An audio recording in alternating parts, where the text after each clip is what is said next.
Do you want to know a position I really don't envy? Someone who was tasked with doing a book report on The Shining, but forgot about it, and then on the last day, they just decided to watch the movie instead of reading the book and do their report on that. I know that's a weirdly specific example, but I guess what I'm trying to say is that the book and the movie have nothing in common. The Shining, my second favorite film of all time. And this is gonna sound crazy, but yes, I did like the movie better than the book. But the toothpaste eater, how could you like the movie better than the book? They're two completely different art forms. Yes, I know, books and movies are a little bit different, but they do share similar qualities. For example, books and movies both include dialogue, plot, story structure, interesting characters, and a whole plethora of other things. So yes, I think I can compare a movie and a book. It's a little hard for me to compare this movie and this book because they really have nothing in common. And do you want to know the true reason why this movie is a lot more famous than the book? It's because no one likes to read. It's boring. I think the reason that I like the movie a little bit better than the book is because they're both trying to scare you. That is the book and the movie's main goal. And the movie did that a little bit better for me. In the book, the ending is a little bit bittersweet because Jack comes back from being possessed by the hotel, gives Danny one last hug, and then he dies. I know it's not the happiest ending, but my God, it's better than the movie. In the movie, the ending is so disturbing, it just gives me a sense of unease.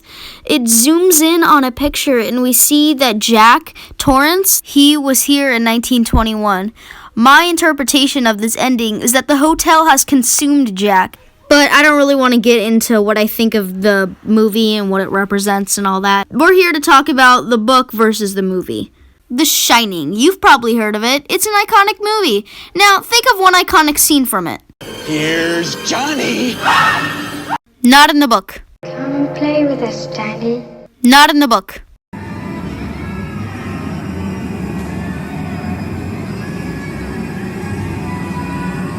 You guessed it, not in the book.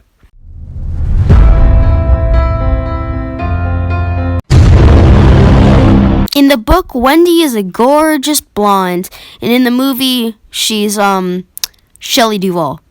In the book, when Jack goes on his murderous rampage, Wendy gets the crap beaten out of her. I'm serious, when Jack takes his roque mallet, it's a croquet mallet, but I guess it's a little bit smaller, he, almost breaks her back and breaks a few of her ribs. In the movie, Wendy walks out without a scratch.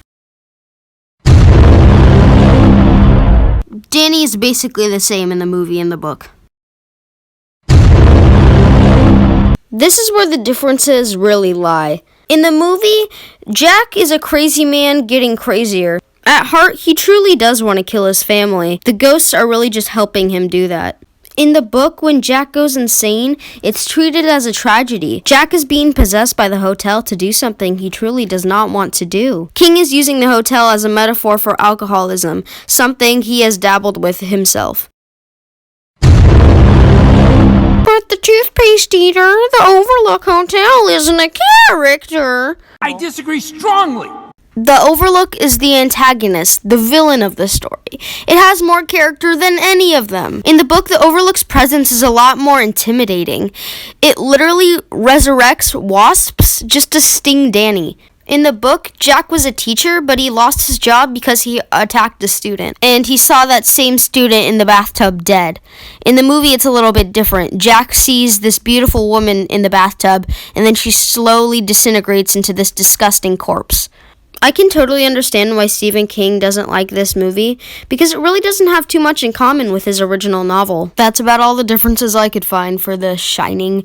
If you like my ranking videos, I would recommend checking the link in the description where I rank the MCU films and a bunch more franchises.